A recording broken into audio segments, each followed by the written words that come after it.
यहाँ पर हमारे पास फेज़ 1 का पार्ट 2 आ गया है, जिसमें हम वेयर क्लॉज और बाकी जो चीज़ें थी, less than, greater then, ascending order, order by में जो था, ऑर्डर बाय में, ठीक है, और फंक्शंस, ये सब चीज़ें हम सीखेंगे। ठीक है, सीख तो हमने ली है ये 3 चीज़ें, इसकी थ्योरी हम थोड़ी सी पढ़ लेते हैं ताकि हमें वो अच्छे से रिवाइज हो जाए, और फिर उसके बाद हम फंक्शन और फंक्शन के सिंटैक्स पे चले जाएंगे। जो काउंट हमने एक चीज़ रखी थी अपने पास कि हाँ हम काउंट पढ़ेंगे, उसको फंक्शन कहते हैं। ठीक है, अच्छा, ये सिर्फ प्रीवियस वाला पार्ट जो था हमारा, उसमें जब हमने ये लास्ट वाला क्वेश्चन किया था, तो उसमें ज़रा सा मुझे आपको ये समझाना था कि इसका जब हमारे पास रिजल्ट आएगा ना, तो इसमें हमारे पास 2 चीज़ें आएंगी, लास्ट नेम आएगा और सैलरी आएगी फ्रॉम एम्प्लॉयज़ में से। Order by department ID, department ID के लिहाज से ये लोग ऑर्डर होंगे और ये असेंडिंग में होगा। ठीक है, लेकिन ये जो सैलरी है ना इनकी, ये डिसेंडिंग में होगी। समझ गए आप लोग? यहाँ पे हमारे पास 2 कॉलम्स होंगे, एक सैलरी का और एक लास्ट नेम का। ठीक है, मैं ज़्यादा लेंदी नहीं करना चाह रही।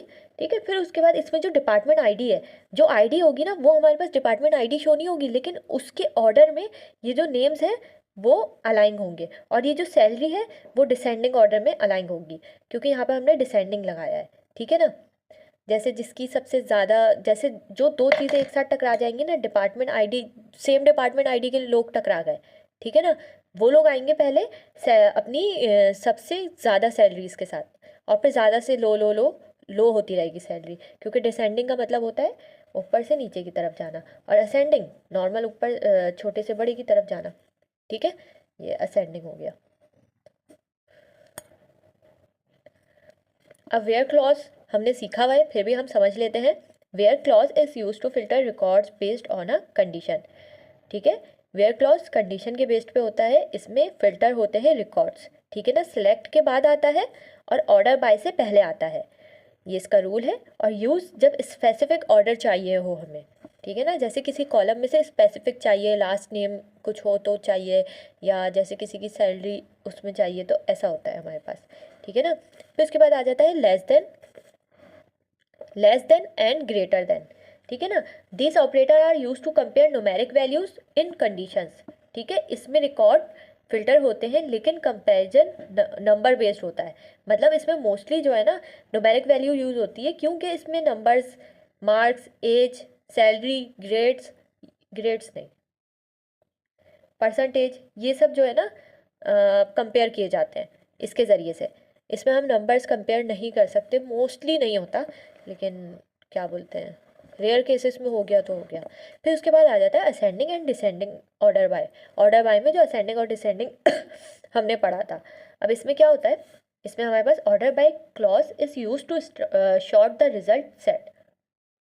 रूल है, ऑर्डर बाय हमेशा लास्ट में आता है। ठीक है, असेंडिंग स्मॉल से लार्ज की तरफ जाएगा और डिसेंडिंग लार्ज से स्मॉल की तरफ आएगा। ये कंडीशन नहीं होती, ये सिर्फ शॉर्टिंग इंस्ट्रक्शन होती है। ठीक है, अब इसी तरह हम फंक्शन की तरफ आ जाते हैं। फिर उसके बाद आ जाते हैं हम काउंट। काउंट अगर हमें समझना है, तो इसमें आ जाता है हमारे पास कि ये एक फंक्शन होता है। हाँ, ये एक फंक्शन होता है। ठीक है, count function returns the total number of record. ये जो हमने डेटा एंट्री की हुई होती है उसको रिकॉर्ड कहते हैं। वो जब एंट्री हो जाती है, तो वो जो रिकॉर्ड है हमारे पास, उसका टोटल नंबर बताता है। ठीक है ना, इंपॉर्टेंट ये है कि काउंट रिजल्ट सिंगल वैल्यू होता है, मतलब एक वैल्यू में। अब जैसे कि आपके टोटल रिकॉर्ड्स 49 है, तो ये 49 एक एक बस एक वैल्यू दे देगा। ठीक है ना, इससे ज़्यादा आपके पास ऐसा नहीं है कि आपके पास मोर रिजल्ट आ रहे होंगे इसमें, 1 2 3 4, ऐसे नहीं, सिर्फ एक काफ़ी होगा। ठीक है ना, यूज़ कितनी रॉज है ये जानने के लिए, मतलब काउंट करने के लिए, काउंट नाम से ही पता चल रहा है। फिर उसके बाद हमारे पास आ जाता है इसका सिंटैक्स। इसका सिंटैक्स है हमारे पास कि फॉर स्पेसिफिक कॉलम रिकॉर्ड्स, अगर कोई हमें स्पेसिफिक कॉलम चाहिए ना, तो हम करेंगे सेलेक्ट काउंट और column name from table name. ठीक है ना, यहाँ पे टेबल नेम आ जाएगा। अब तो हमें इतना पता है कि हाँ भाई टेबल नेम क्या होता है और इसको किस तरह हम यूज़ कर सकते हैं। फिर उसके बाद फॉर ऑल रिकॉर्ड्स, अब जैसे बिलफर्स, एक बात बताती हूँ, पहले हम ये समझ लेते हैं कि select count asterisk sign from table name. अब आपके पास एक टेबल बनी हुई है, समझिएगा। ठीक है, आपके पास एक टेबल बनी हुई है, इसमें मल्टीपल कॉलम्स हैं, ठीक है, और हर में मल्टीपल रिकॉर्ड्स हैं, ठीक है ना। यहाँ पर मल्टीपल रिकॉर्ड्स हैं। अब हो सकता है इसमें सारे रिकॉर्ड्स अवेलेबल हों, ठीक है ना, इसमें 2 हों और इसमें 3 हों, ठीक है। अब अगर आपने जॉब आईडी, जैसे हमारे पास यहाँ पे जॉब आईडी दी हुई है, जॉब आईडी का निकाला तो आपके पास कितने काउंट आएंगे टोटल? 2, ठीक है। और अगर आपने नेम का निकाला, फर्स्ट नेम का, तो आपके पास 1 आएगा। लेकिन अगर आप फॉर ऑल रिकॉर्ड्स करेंगे ना, तो ये बताएगा आपके पास टोटल नंबर ऑफ रॉस कितनी है, ठीक है। ये नहीं देखेगा कि बीच में कोई चीज़ नल है या नहीं है। और अगर आपको स्पेसिफिक किसी कॉलम की चाहिए कि भाई जॉब आईडी का बताओ, हमने किस किस को जॉब आईडी दी हुई है, मतलब इनकी जो जॉब है वो वेरीफाई है कि ये हमारे एम्प्लॉयज़ हैं, बाकी सब जो है इंटर्नशिप पे काम कर रहे हैं। ऐसा हो सकता है ना, कि हो सकता है ये जो बंदा है ये इंटर्नशिप पे काम कर रहा हो तो इसके पास अवेलेबल ना हो, बाकी सबके पास हमने जॉब आईडी दी हुई हो। एज अ एग्जाम्पल समझा रही हूँ, ऐसा रियल में नहीं होता, ठीक है ना। तो फिर ये हमारे पास क्या आएगा, इस कंडीशन के लिए हम जो है ना ये यूज़ करेंगे कॉलम नेम वाला सिंटेक्स। और नहीं तो फिर हम फॉर ऑल रिकॉर्ड्स के लिए ये यूज़ करेंगे ये वाला सिंटेक्स। अब जैसे यहाँ पर हम क्वेश्चन देख लेते हैं, एक क्यूरी बनाकर देख लेंगे तो और क्लियर हो जाएगा हमें। इसमें हमने एक क्यूरी बनाकर देखी।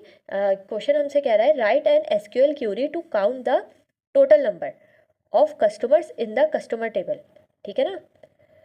तो इसको हम इस तरह लिखेंगे, सेलेक्ट, सिंपल सी चीज़ जो अभी तक करते आ रहे हैं हम, सेलेक्ट काउंट। अच्छा, काउंट जो है ये एक फंक्शन है तो ये सेलेक्ट के बाद आएगा, ठीक है ना। Total number of customers in the table of customer, ठीक है ना। टोटल नंबर ऑफ कस्टमर्स निकालना है, हमने सिंपल काउंट लगाया और फिर उसके बाद यहाँ पर हमने लिख दिया फ्रॉम कस्टमर टेबल। वो मैं गड़बड़,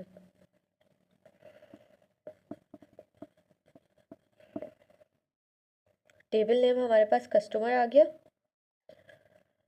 और यहाँ पर हमने कस्टमर्स लिख दिया, यह हमारे पास सिंटेक्स आ गया, ठीक है ना। यही अगर हमें किसी स्पेसिफिक कॉलम के लिए कहा जाता है ना, कि हमें किसी स्पेसिफिक कॉलम के लिए करना है, जैसे हो सकता है हमारे पास कोई कॉलम होता इनमें से, तो फिर हम यहाँ पर जो है ना हिस्टैरिक का साइन नहीं लगाते हम यहाँ पर नॉर्मली यही सिंटेक्स लिखते, बस यहाँ पे कॉलम नेम लिख देते, उस कॉलम का स्पेसिफिकली कॉलम का आ जाता, ठीक है ना। और इसमें एक और चीज़ होती है, जैसे हमारे पास जो रिज़ल्ट आ रहा है, जैसे मैंने आपको पहले ही बता दिया, रिज़ल्ट जो हमारे पास आएगा वो एक सिंपल बॉक्स में, सिंगल बॉक्स में आंसर आएगा। आप चाहें तो W3 स्कूल पे ये क्यूरी सेम एज ये क्यूरी रन करके देख लें, आपके पास वहाँ पे जो वहाँ का डेटाबेस का रिजल्ट होगा वो आ जाएगा, जितना डेटा रिकॉर्ड उन्होंने डाला हुआ होगा। तो क्वेश्चन हमसे कह रहा है प्रोडक्ट्स की एक टेबल है, उसमें से हमें टोटल नंबर ऑफ प्रोडक्ट निकालने हैं और डिस्प्ले करवाना है result with the alias name number of products. ये जो नंबर ऑफ प्रोडक्ट है ये मैं आपको बताती हूँ ये क्या काम करेगा। पहले हम सिंटेक्स समझ लेते हैं। सेलेक्ट काउंट प्रोडक्ट आईडी, ठीक है, ये कॉलम का नाम हमने दे दिया एज नंबर ऑफ प्रोडक्ट्स, ठीक है ना। नंबर ऑफ प्रोडक्ट की तरह हमें चाहिए, ठीक है, फ्रॉम प्रोडक्ट्स में से। अब नॉर्मली ये चीज़ तो हमें पता है, हम अभी तक ये चीज़ कर चुके हैं कि काउंट में हमें प्रोडक्ट आईडी दे दी, ये कॉलम नेम हो गया और ये टेबल नेम हो गया। सिंपली हमारे पास जैसे अगर इसमें रिकॉर्ड 77 है तो हमारे पास 77 लिखा हुआ आ जाएगा, ठीक है, इसमें कोई नई बात नहीं है। लेकिन यहाँ पर देखें, काउंट प्रोडक्ट आईडी रिजल्ट निकालेगा और एज नंबर ऑफ प्रोडक्ट क्या काम करेगा, यहाँ पर उस रिजल्ट का नाम नंबर ऑफ प्रोडक्ट रख देगा। इससे ना हमारे पास जो आउटपुट है ना वो और क्लियर हो जाता है। मतलब मेरे पास जब यहाँ पे आउटपुट आएगा ना लिखा हुआ, तो यहाँ पर क्या आ जाएगा, मेरे पास लिखा हुआ नंबर ऑफ प्रोडक्ट। सही है, सिंपल सी ये चीज़ है प्रोडक्ट्स, और ये हमारे पास ऐसे लिखा हुआ आ जाएगा। लेकिन वैल्यू जो है हमारे पास जो वैल्यू आएगी एज अ रिजल्ट वो एक ही आएगी, एक वैल्यू आई है, मतलब एक रिकॉर्ड आया है और इसमें इसने हमें बता दिया कि हमारे पास 77 है। अच्छा, ASSQL में एक कीवर्ड होता है जो कॉलम को टेम्पररी नेम देने के लिए यूज़ होता है, ठीक है, और क्वेश्चन में इसको ऐसे रिप्रेजेंट करते हैं। ऐसे कहीं पर भी रिप्रेजेंट किया जाए तो आप समझ जाइएगा कि आपको एज लिखकर उस जो हमारे पास रिजल्ट आ रहा है उसको एक नाम दे देना है, ठीक है। तो हमारा फेज़ 1 कंप्लीट हो गया है। इसमें हमने हर चीज़ देख ली, where, less than, greater than, order by में, असेंडिंग डिसेंडिंग, और फंक्शन। फंक्शन बहुत से होते हैं लेकिन हमने काउंट सीखा है। ठीक है, इसके बाद हम जॉइंट सीखेंगे कि टेबल को आपस में जॉइंट करने के लिए हम क्या क्या चीज़ें, कौन कौन से फंक्शंस यूज़ करते हैं। और आगे भी हमारी वीडियोस आप देखते रहिएगा। समझने के लिए, आपको समझ आ रहा है तो ज़रूर मुझे कमेंट में बताइए कि आपको क्या चीज़ कितने अच्छे से समझ में आई। ये मेरे लिए हेल्पफुल होगा। लाइक करें, कमेंट करें और सब्सक्राइब करें, और बेल आइकन दबाना नहीं भूलें।